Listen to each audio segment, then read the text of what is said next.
रात में जिनका चोखा मेला, जिनका सुंदर वो सुना रहे थे अभंग, चोखा मेला जी, आज भी मैंने तो सुना है पंडरीनाथ भगवान आज भी उनके गांव जाते हैं। एक दिन साल में पालकी पे बैठ के उनके गांव जाते हैं, क्योंकि पुजारियों ने अंदर प्रवेश करने से मना कर दिया था। वो सामग्री लेके आए तो बोले तेरे हाथ का थोड़ी पाएंगे पंडरीनाथ, वापस लौटा दिया। तो रात्रि में पंडरीनाथ भगवान गए और चोखा मेला जी बेचारे दीनहीन बड़े, और चोखा मेला जी का चरित्र भी बहुत सुंदर है। इनको ये मां के गर्भ से नहीं जन्मे थे,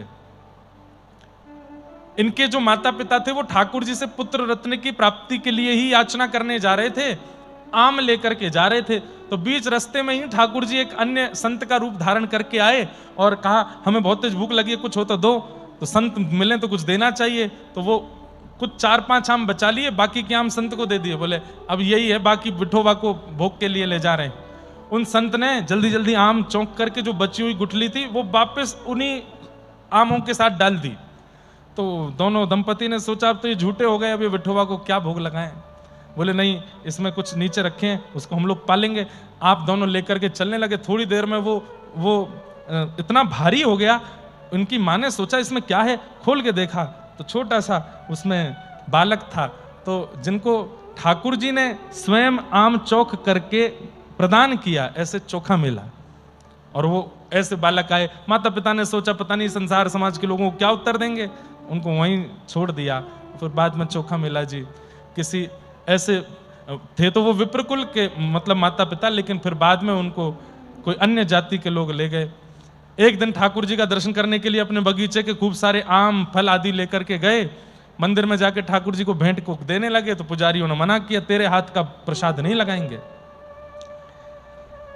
चोखा मेला जी बोले बड़े लोगों के ठाकुर हो भैया, हमारे हाथ का क्यों पाओगे, रहने दो, नहीं खाना। तो जा रहे हैं वापस, लौट के चले गए। तो रात्रि में ठाकुर जी विठोबा गए उनके गांव, पंढरपुर के पास ही गांव है। जब पंढरपुर में कथा हुई थी तो वहां के भक्त ही आकर के मुझे सारे चरित्र सुनाते थे। तो चोखा मेला के पास ठाकुर जी गए, बोले हमको फल खिलाओ। फल खाए, चोखा मेला ने खूब डांट लगाई। बोले बड़े होंगे ठाकुर हो गए, हमको तो मंदिर में घुसने नहीं देते। बोले मैं तो सबको घुसने देता हूं, अभी पुजारी वगैरह रोक देते, इनको क्या करूं मैं। प्रेम से पाए और बोले बाकी के बचे हुए हमारी पीताम्बरी में बांध दो। बोले क्यों, रुक्मणी भी आज भूखी हैं, सुबह तुम आए थे, तुमको अंदर नहीं आने दिया तो आज हमने भोजन नहीं किया। आज सुबह से मैं और रुक्मणी जी दोनों भूखे हैं, मैंने तो पा लिया, बाकी का बांध के ले जाता हूं, रुक्मणी को खिला देंगे। बांध के ले गए ठाकुर जी। रुक्मणी जी सुबह से भूखी बैठी हैं, ठाकुर जी लेके आए चोखा मेला के बगीचे के आम आदि जो भी फल थे दिए। रुक्मणी जी ने प्रेम से पाए, छिलके गर्भगृह में ही छोड़ दिए। प्रातःकाल जैसे गर्भगृह का द्वार खुला, भीतर छिलके देखे तो पुजारियों ने सोच, उनके मन में आया ये कल वो आया था, उसी ने जिद करके कैसे भी मंदिर में प्रवेश करके झूठा कर दिया पूरे मंदिर को। घर जाकर के उनको पीटने लगे, वहीं से चिल्लाए विठोबा मैंने तो कुछ नहीं किया, ये मुझे क्यों मार रहे हैं यहां आकर के। लौट करके जब पुजारी जन गए तो ठाकुर जी ने अपने द्वार बंद कर लिए। बोले मेरे भक्त को क्यों मारा, अरे तुम लोग इतनी बुद्धि विवेक का कभी चिंतन नहीं करते, मंदिर का ताला लगा है, सब कुछ इतना बंद करके गए हो, हमको सील पैक करके जाते हो मंदिर में, सील खुली नहीं, ताला खुला नहीं तो छिलका अंदर कैसे आ गए। यही क्यों सोचते हो कि कोई बाहर से अंदर आया हो, ये कभी तुम्हारे मन में क्यों नहीं होता कि ये चैतन्य परमात्मा भी तो बाहर जा सकता है, बाहर जाके लीला करके आ सकता है। मेरी पालकी लेके जाओ और चोखा को बैठा के नाचते गाते हुए रंग उड़ाते हुए लेके आओगे तो द्वार खोलूंगा, नहीं तो नहीं खोलूंगा। तब चोखा मेला जी बैठ करके आए पालकी पर और पंढरीनाथ इतने प्रसन्न नेत्रों में अश्रु भर आए, बहुत प्रेमी हैं। तो पंढरपुर यहाँ महाराष्ट्र के भी कई भक्त हैं, उनके भी दर्शन की इच्छा। अब सुनो, ये पक्षपात क्यों करें कि इनके करेंगे उनके करेंगे। ठाकुर जी अगर मिल गए तो ठाकुर जी से कहेंगे आप मिल गए, बड़ी कृपा आपकी, अब बस एक वरदान दे दो। बोले क्या, आपके हृदय के समस्त प्रेमी भक्तों का हमको एक एक बार दर्शन करा दो बस। अब महाराष्ट्र से लेके कर्नाटक से लेके उत्तर भारत तक सब भक्तों के दर्शन करने हैं और उन भक्तों को प्रणाम करके केवल उनसे यही मांगना है जो आपका चित्त में प्रेम है ठाकुर जी के प्रति वो हमें दे दो, हम पर भी उसके कुछ बिंदु डाल दो। सब मन के भाव हैं, प्रणाम करते हैं। और आज भक्तराज श्री कृष्णदास जी का चरित्र हम थोड़ा सा प्रारंभ कर देते हैं और उसके बाद उनके पावन चरित्र पर और विशेष चर्चा हम लोग कल के सत्र में करेंगे। अभी कृष्णदास जी का चरित्र प्रारंभ करते हैं।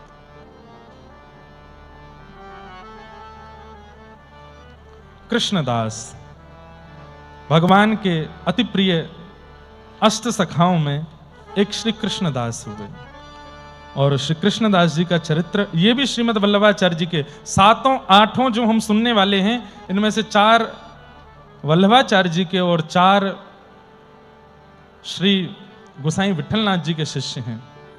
इन सबके सुंदर चरित्र को हम लोग सुनने के लिए बैठे हैं। कल जिनका चरित्र हमने सुना था श्री सूरदास जी, ये उन्हीं के गुरु भाई हैं। श्रीमद् वल्लभाचार्य जी के दूसरे शिष्य हैं श्री कृष्णदास अधिकारी, इनका नाम था। इनके कई प्रसिद्ध पद हैं जो बहुत लोग गाते हैं। एक पद तो ब्रज में रतन राधिका गोरी, हरलीनी वृषभानु भवंते नंद सुवन की चोरी। ब्रज में रतन राधिका गोरी, कुंज निकुंजन विहरत दो, और यमुना जल खोरी। ब्रज में रतन राधिका गोरी, कृष्णदास प्रभु गिरधर नागर, कृष्णदास प्रभु गिरधर नागर, नागर नवल किशोरी। ब्रज में रतन राधिका गोरी। ऐसे श्री कृष्णदास जी, एक इनका बहुत सुंदर पद मैं कभी कभी कथा में गाता हूं। मेरो मन गिरधर छवि पे अटक्यो, ललित त्रिभंग चाल पे चल के, चुबुक चारु गढ़ ठटक्यो। मेरो मन गिरधर छवि पे अटक्यो। ऐसे आपके कई पद हैं। आइए उनके पावन चरित्र में हम लोग प्रवेश करते हैं। बोलो भक्तवत्सल भगवान की। सो कृष्णदास जी का जो चरित्र है वो ऐसा है कि आपका जन्म महाराष्ट्र गुजरात की भूमि पर हुआ। अहमदाबाद के पास में आपका गांव था जहां पर आपका प्रादुर्भाव हुआ। आपके पिताजी जो थे वो न्यायाधीश थे, न्यायालय में बैठकर के न्याय करते थे, लेकिन स्वभाव से विचार से खुद इतने ज्यादा भ्रष्ट हो चुके थे कि चोरों का संग, क्योंकि वहां से धन मिल जाएगा, इनका पक्ष में निर्णय दे देंगे तो ये हमारी सहायता कर देंगे। इस प्रकार से आपका कपट में जीवन था और कृष्णदास जी को ये अच्छे से पता थी बात। एक बार कुछ बंजारे लोग गांव से निकल रहे थे।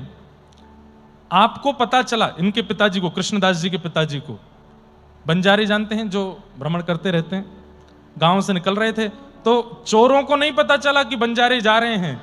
इनको पता चल गया, ये न्यायाधीश हैं।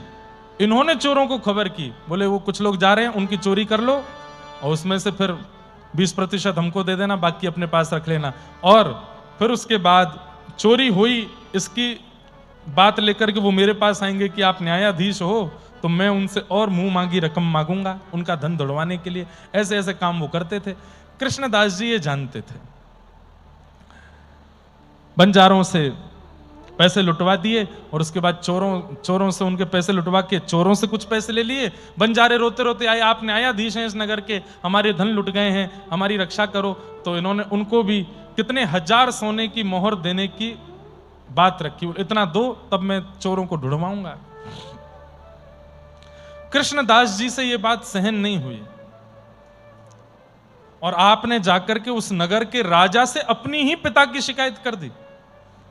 राजा से जाकर के कह दिया, बोले हमारे पिताजी, बोले हाँ तुम तो न्यायाधीश के पुत्र हो, बोले मैं उन्हीं की बात लेकर के आया हूं, हमारे पिताजी जो हैं अच्छे कर्म नहीं करते हैं, इस प्रकार चोरों का संग करना, डकैतों का संग करना, उनसे भी पैसे लेना और धनी मानी लोग जिनके चोरी होती है उनसे भी धन लेना, ये सब काम उनकी अब आदत बन चुका है। आप राजा हैं, मेरे पिता हैं वो भले, पर मैं चाहता हूं कि आप उन्हें बुला करके दंडित करिए।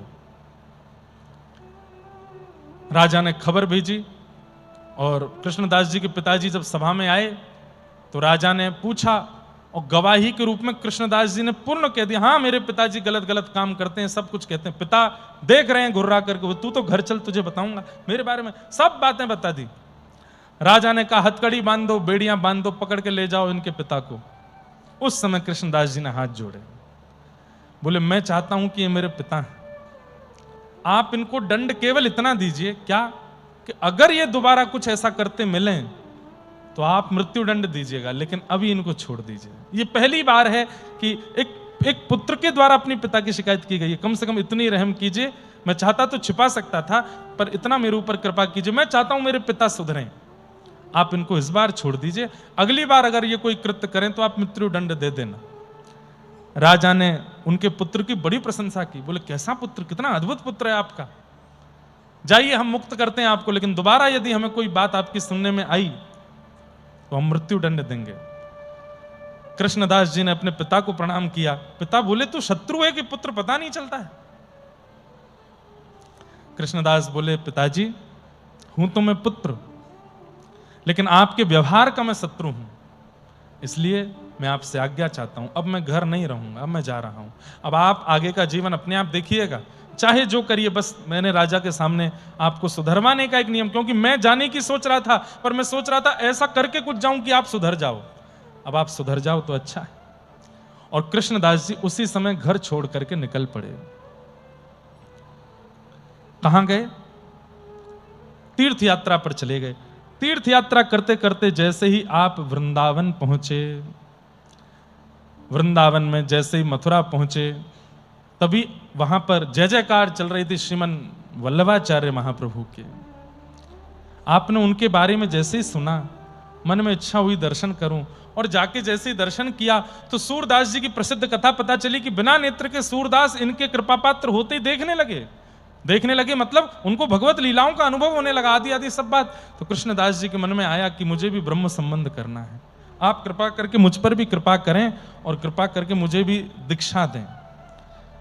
श्रीमन वल्लभाचार्य महाप्रभु ने उनको दीक्षा दी, और दीक्षा देकर के कृष्णदास जी को गोवर्धन लेकर के गए, और गोवर्धन ले जाकर के श्रीनाथ जी का प्रथम दर्शन उनको कराया। दर्शन करते ही आहा, कृष्णदास जी तो आनंदित हो गए। ऐसी सुंदर छवि देख करके कृष्णदास जी का मन रूपी मयूर नृत्य करने लगा, आनंदित हो गए। बलिहार बलिहार जाने लगे श्रीनाथ जी के मुखमंडल पर।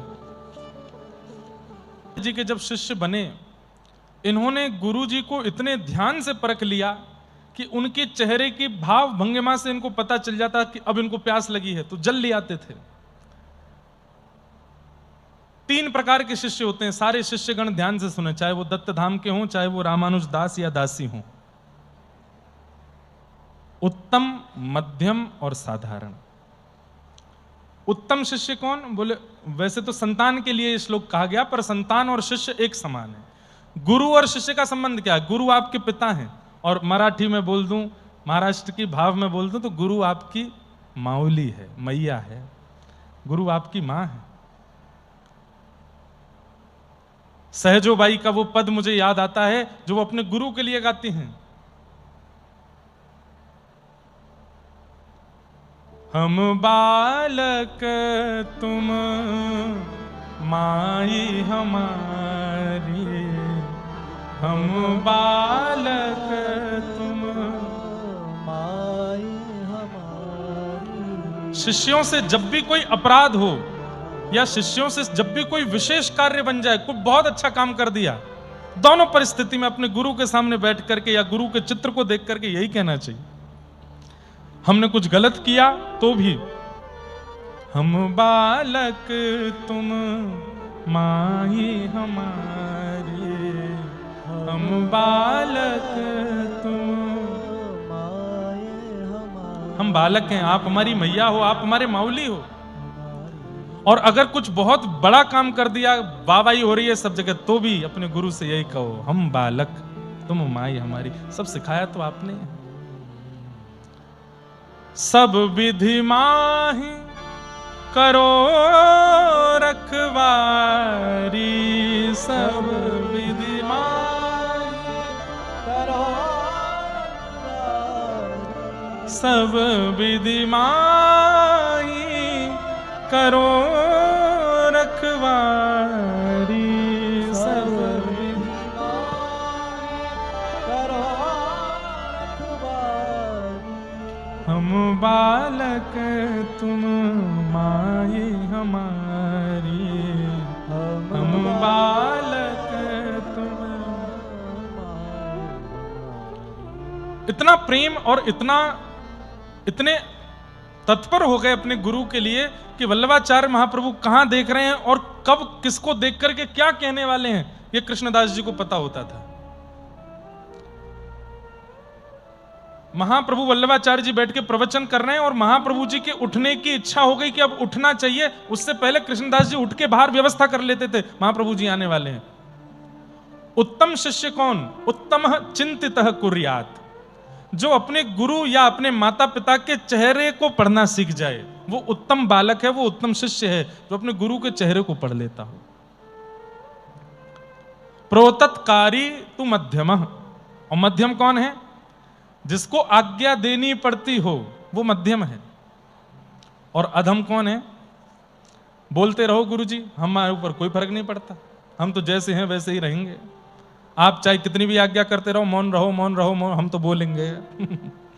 हमसे नहीं हुआ जाता मौन, हमसे नहीं किया जाता अनुष्ठान, हमसे नहीं हो रहे हैं जब। यहां की परिस्थिति में ऐसा ही है।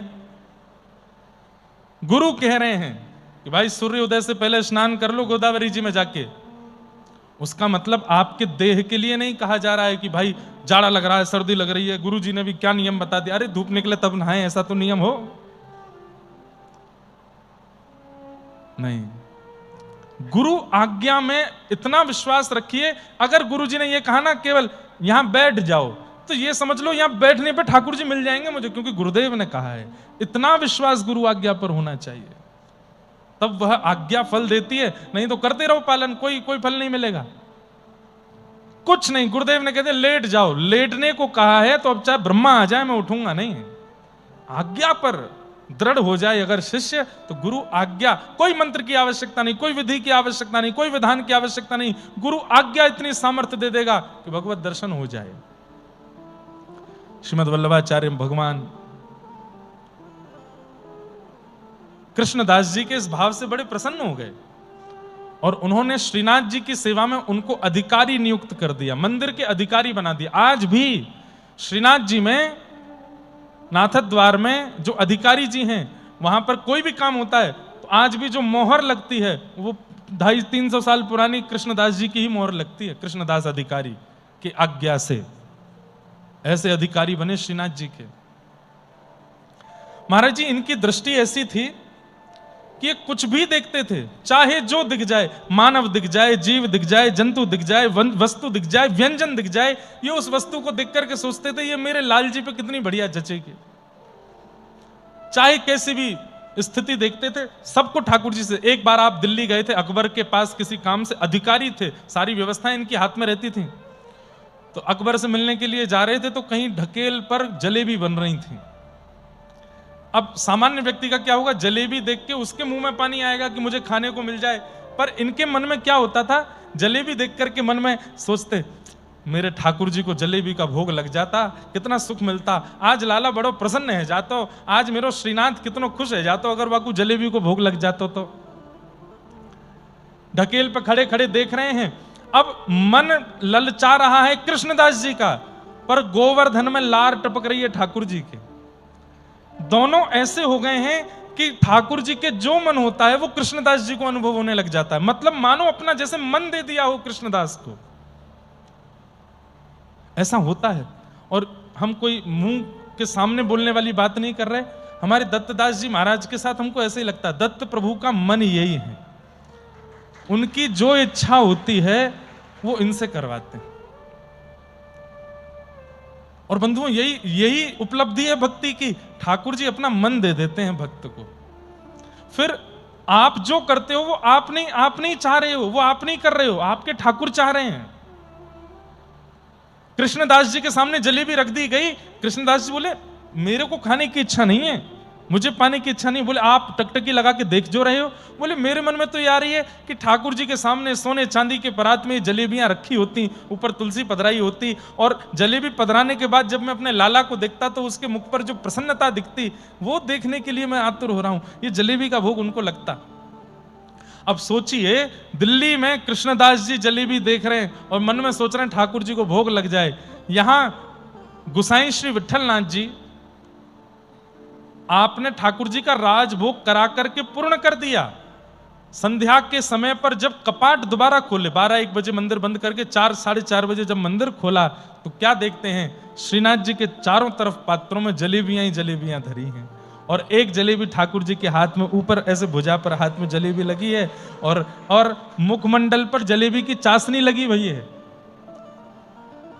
विठलनाथ जी बोले, जय जय, आज जलेबी तो भरी नहीं, रसोई में जलेबी तो सिद्ध हुई नहीं, ये मंदिर में इतनी जलेबी कहां से आ गई, और ये मुंह पे इतनी चाशनी कैसे लग रही है।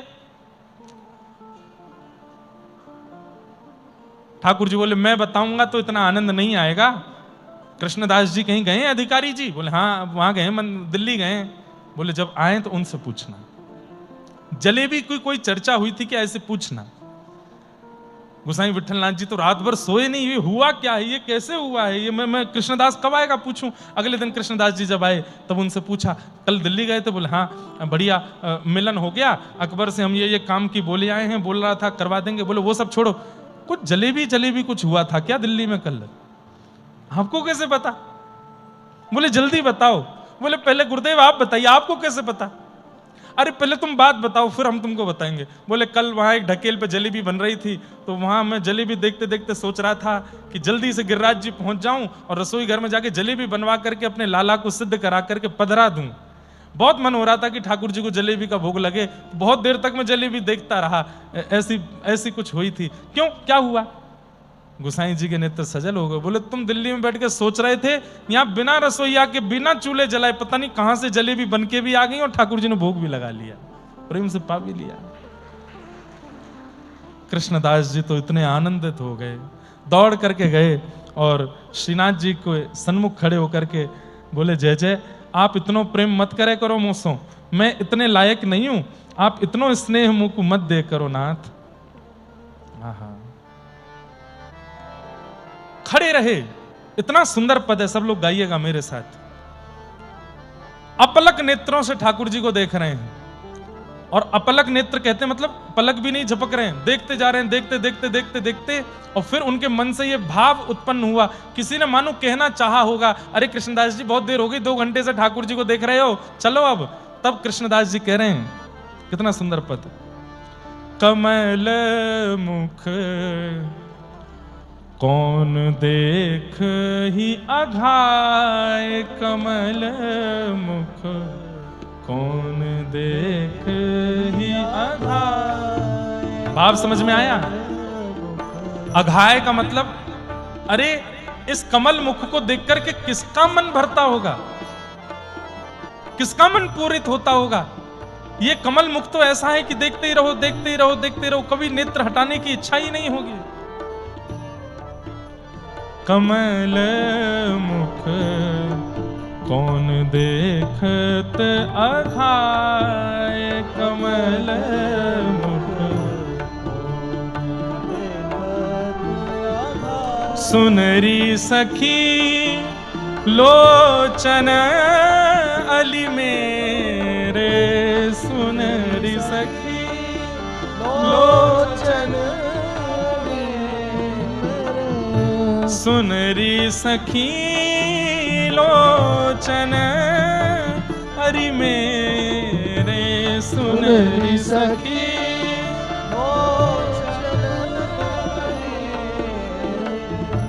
मुदित रहे उलझाए, हाँ मुदित रहे उलझाए। कैसे अर्थ समझोगे इसका?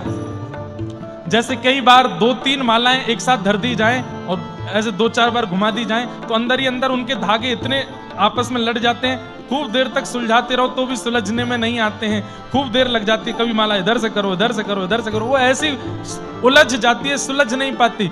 कृष्णदास जी कह रहे हैं, मैं तो चाहता हूं कि मैं बाहर जाऊं, पर इनको देखते ही मेरे नेत्र इनमें ऐसे उलझ जाते हैं कि मैं उसको सुलझाने में ही रह जाता हूं। कैसे? बोले पहले नेत्रों में उलझते हैं, फिर उसके बाद नासिका में उलझ जाते हैं, ओष्ठ पर उलझ जाते हैं, थोड़ी पर उलझ जाते हैं, और जब तक मैं चरणों तक पहुंचता हूं इतना उलझ चुका होता हूं, फिर सुलझाने में मुझे दोबारा दर्शन करना होता है, चरणों का, घुटने का, उदर का, ग्रीवा का, थोड़ी का, होठ का, नाक का, आंख। जब तक आंख आती है तब तक तो रात हो जाती है। मैं इतना उलझ जाता हूं इनके दर्शन में, मैं क्या करूं। सुनरी सखी लोचन अली मेरे, सुनरी सखी लोचन मुदित रहे उरझाए, मुदित रहे उरझाए, कमल मुख कौन देख ही अघाए, कमल मुख कौन देख ही अघाए, हे कमल मुख कौन देख ही अघाए, कमल मुख कौन देख अघाए।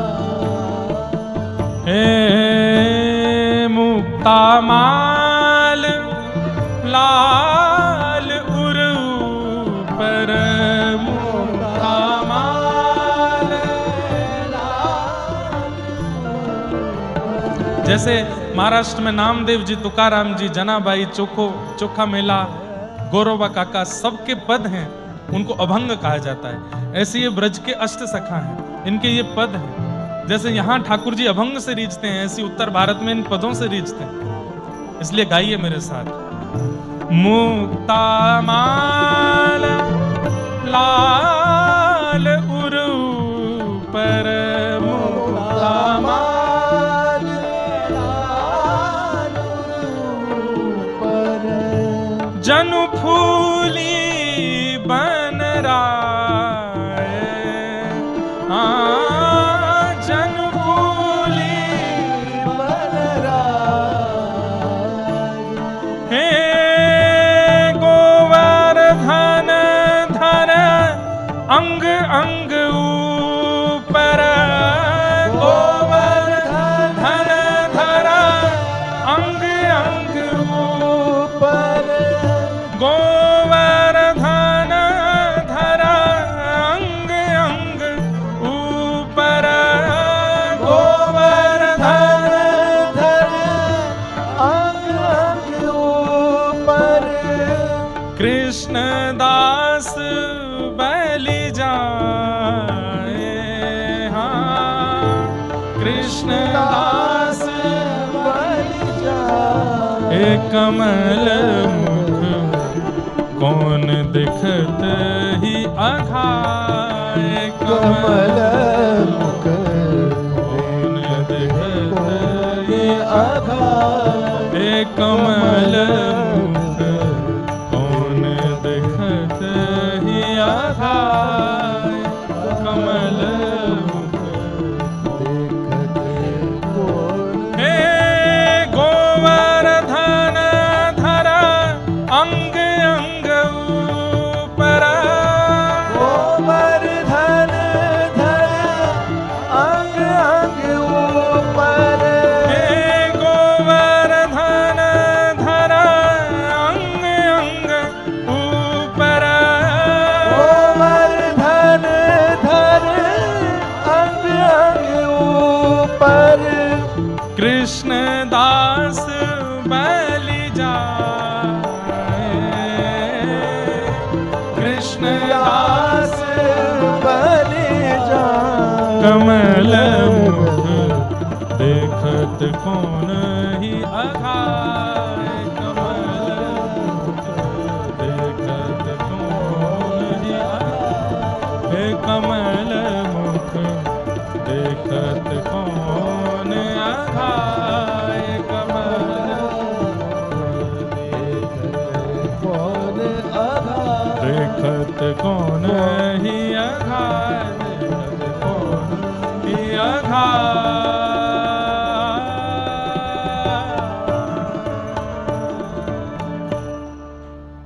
गोवर्धन धर अंग अंग ऊपर, कृष्ण दास बलि जाए, कमल मुख देखत कौन अघाए, कमल मुख देखत कौन ही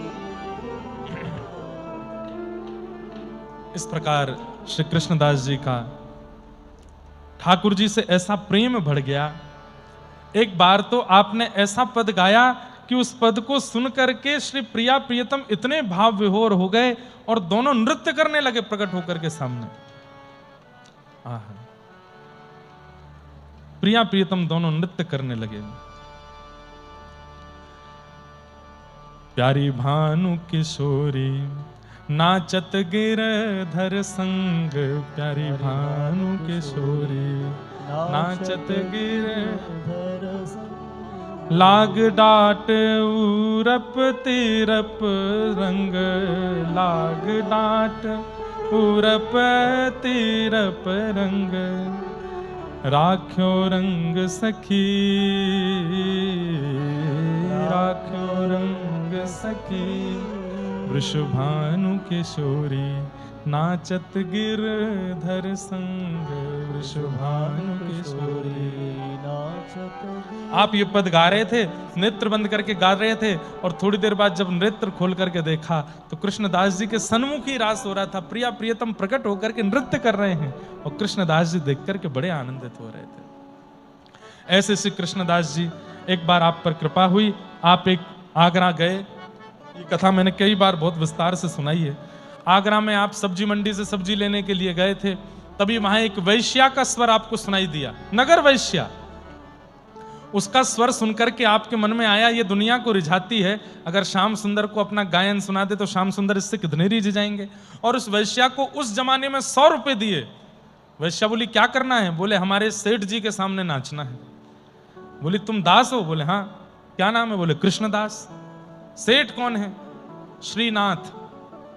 अच्छा, कहां के सेठ जी? बोले गोवर्धन के सेठ जी हैं। वैसे तो विश्व भर में इनका व्यापार है, तीनों लोकों में इनका व्यापार है, थोड़ा बहुत व्यापार वैकुंठ गोलोक धाम में भी इनका चलता है, पर आजकल गोवर्धन में विराजमान है। अच्छा, तुम्हारे सेठ जी का वैकुंठ में भी व्यापार है? हाँ। तुम ज्यादा बात मत करो, बस ये बताओ हमारे सेठ जी के आगे नाचोगी? बोले हाँ। 100 रुपए आप दे रहे हो, सेठ जी कितना देंगे? बोले इतना देंगे कि जीवन में फिर किसी के आगे नाचना नहीं पड़ेगा।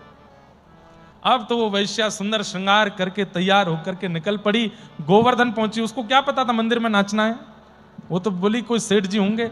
इतना सुंदर श्रृंगार करके गई, ऐसे लटके, ऐसे झटके तैयार करके जाऊंगी, सेठ मुझ पर लट्टू हो जाएगा। उसको क्या पता था कि सेठ पर तू लट्टू हो जाएगी। सांवरियो है सेठ, सांवरियो है सेठ, मारी राधा जी से ठानी है, ये तो सारी दुनिया जाने रे, सांवरियो है सेठ। हमारे कृष्णदास, हमारे श्री राधा कृष्ण महाराज जी भी, ये भी कोई भक्त नहीं है, ऐसे ऐसे अद्भुत संकीर्तन दिए हैं पूरे भारत को, आज सब गा करके आनंदित होते हैं। हमारी रुचि तो ज्यादा पद गाने में होती है, लेकिन कभी कभी कोई ऐसा चटकदार गाना होता है तो हम उन्हीं के गाते हैं। वो नगर वैश्या सोचती जा रही है कोई सेठ होगा, ऐसे नाचूंगी, ऐसे गाऊंगी, ऐसे बाल घुमाऊंगी, मुझे देखता रह जाएगा, इतना पैसा लुटाएगा मुझ पर और खूब सारा धन उससे लेकर के आऊंगी, और फिर तो वो मेरा दीवाना हो जाएगा, फिर बार बार उसके पास जाया करूंगी नृत्य करने। कृष्णदास जी रास्ते भर सोचते जा रहे हैं, हे गिरधर लाल, जैसे कृपा पूतना पर करी, जैसे कृपा शूर्पणखा पर करी, जैसे कृपा सब दैत्यों पर करी, ये दैत्य तो नहीं है पर एक वैश्या है, इस पर कृपा करना। जैसे ही गई है, सामने जाकर के खड़ी हो गई। वहां पर कई लोगों ने इनका विरोध किया, लेकिन ये मंदिर के अधिकारी थे इसलिए इनको कोई कुछ कह नहीं सकता था। मंदिर में वैश्या को ले जाके खड़ा कर दिया। बोले जैसे ही पर्दा खुलेगा, सामने सेठ जी अभी भोजन कर रहे हैं, अभी ठाकुर जी का राजभोग हो रहा है, राजभोग के बाद वो बैठेंगे थोड़ी देर, तब उनको दर्शन दिखाना। उसको बिल्कुल ये लग रहा कोई सेठ ही है, अभी रोटी सब्जी खा रहा है, थोड़ी देर बाद फिर बैठेगा, मसनद से टेक लगा के उसके सामने नृत्य करूंगी। लेकिन जैसे ही कपाट खुले हैं, आहा, गर्मियों का समय है, उष्ण काल, ठाकुर जी ने ज्यादा श्रृंगार नहीं किया है, बस एक कटिकाचनी पहनी है नीचे घुटने तक, अपने गले में केवल 3-4 मालाएं पहनी है, अंग, अंदर का अंग दिखाई दे रहा है, ठाकुर जी का गला, ठाकुर जी का वक्ष, नाभि सब दिखाई दे रही है। मंद मंद मुस्कारे, नीची नजर करके श्रीनाथ जी खड़े हैं सामने। सुंदर पाग है, सिरपेच धारण किया है। आहा, कपाट खुलते ही भीतर से सुंदर खसकी मोगरे की सुगंधी आ रही है। पूरा वातावरण आनंदित हो गया। और वो वैश्या जो चिंतन करके आई थी, कोई सेठ होगा, कोई साहूकार होगा, धन लुटाने वाला होगा, मोटा पेट वाला होगा, लेकिन जैसे ही कपाट खुला देखती रह गई। और उसके मन में क्या चलने लगा, अरे अभागा, तूने कभी जीवन में सोचा था, अरे तूने सदा ये सोचा होगा तेरा नृत्य कोई व्यसनी देखेगा, तेरा नृत्य कोई धनी मानी देखेगा, लेकिन तूने कभी सोचा था कि तू इतनी पवित्र भी हो सकती है कि तेरा नृत्य साक्षात जगदीश देखेगा। ये सामने परमात्मा खड़े हैं। कृष्णदास जी को ढूंढने लगी। दूर एक खंबे से टेक लगाए कृष्णदास खड़े थे। दूर से प्रणाम करने लगी, मैं इस लायक नहीं, मैं इस योग्य नहीं, आप कहां ले आए मुझे? मेरा शरीर पवित्र है, मेरी वाणी अपवित्र है, मेरे नेत्र पवित्र हैं, मैं उच्छिष्ट हो चुकी हूं, संसार ने मेरा इतना उपभोग किया है, मैं कुछ भी ठाकुर जी की सेवा में प्रस्तुत नहीं कर सकती। ठाकुर जी को तो अमनिया प्रिय है ना, मेरे पास तो कुछ भी अमनिया नहीं है। मेरी वाणी भी, बंधुओं ध्यान से सुनिएगा, ठाकुर जी को अमनिया प्रिय है। अमनिया मतलब जिस पर किसी और का मन ना गया हो कभी, वो ठाकुर जी को प्रिय लगता है। इसलिए हमारे यहां कई पद्धतियों में भोग भी मुंह पर पट्टी बांध के बनाया जाता ठाकुर जी के लिए। क्यों? प्रसाद सिद्ध करते समय कहीं सुगंधी आ गई और बनाने वाले के मन में आया कि बड़ा बढ़िया बना होगा, उसको भी ठाकुर जी नहीं पाते, किसी और का मन ना आ जाए। और वो वैश्या बोली, मुझ पर तो कितनों का मन आ चुका है, मैं क्या सेवा में प्रस्तुत करूं? नृत्य मेरा झूठा, गायन मेरा झूठा, शरीर मेरा झूठा। कृष्णदास जी बोले, शरीर झूठा होगा, गायन झूठा होगा, नृत्य झूठा होगा, पर ये सब तो उनको चाहिए भी नहीं ना। तेरे भीतर जो भाव उनके प्रति हैं वो तो झूठे नहीं होंगे, और तेरी आत्मा झूठी नहीं है। आत्मा कभी झूठी नहीं होती। कृष्णदास किए प्राण न्योछावर, अगर हो सके तन छोड़ दे यहीं पर, प्राणों से उनको स्वीकार कर ले। यह तन जग सिर पट क्यों, और नाचने लगी वो वैश्या। नृत्य करते करते करते करते करते करते एक वेग से घूमने लगी ठाकुर जी के आगे, और घूमते घूमते घूमते अंत में रुकी है। ठाकुर जी को सामने देखा, गिरधर लाल सामने खड़े हैं, और देखते ही दहली पर जाकर के सिर रखा और फिर नहीं उठी, वहीं प्राण छोड़ दिए। और मानो उसके दिव्य आत्मा ने मंदिर में प्रवेश करके श्री ठाकुर जी का आलिंगन कर लिया। ठाकुर जी ने उसको स्वीकार कर लिया। एक वैश्या, जन्म जन्मों की पापी, उसके ऐसे पाप कि बड़े बड़े पुरुषारों से भी वो मुक्त होने वाली नहीं थी, बड़े बड़े अनुष्ठानों से भी वो शुद्ध होने वाली नहीं थी, उसको कृष्णदास जी ने उसी की क्रिया से, नृत्य और गायन से पवित्र करके ठाकुर जी की सेवा में लगा दिया। ऐसे कृष्णदास जी का चरित्र हम आगे का कल सुनेंगे।